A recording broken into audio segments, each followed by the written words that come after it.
Ang ating kalikasan, puno ng napakaraming kayamanan at natural resources magmula sa mga bulubundukin, karagatan, at himpapawid. Lahat ng ito ay tumutulong sa atin upang makagawa ng mga bagay na kinakailangan natin sa pang-araw-araw. Binigay ito sa atin ng ating Panginoon upang pangalagaan at palaguin.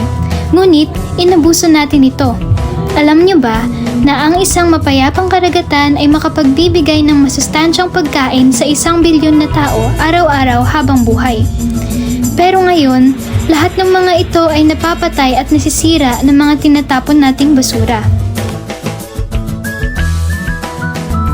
Nakakain ng mga plastic na ito ng mga turtles, dolphins, at marami pang iba.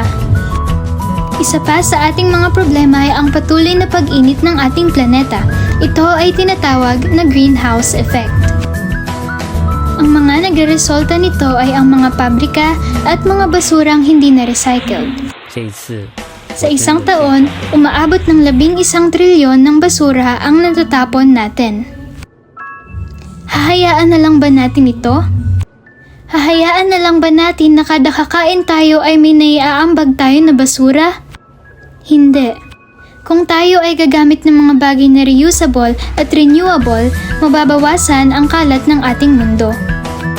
Mababawasan rin dito ang enerhiya na ginagamit natin sa paggawa ng mga produktong ito.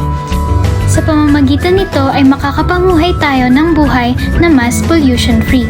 Tayo bilang mamayan ng mag-aaral, makakatulong tayo sa ating kalikasan sa pamamagitan ng paggamit ng mga plastic-free products or di kaya ng mga recyclable products.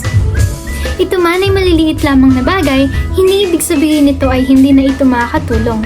Tandaan na even a small act can make the biggest of changes.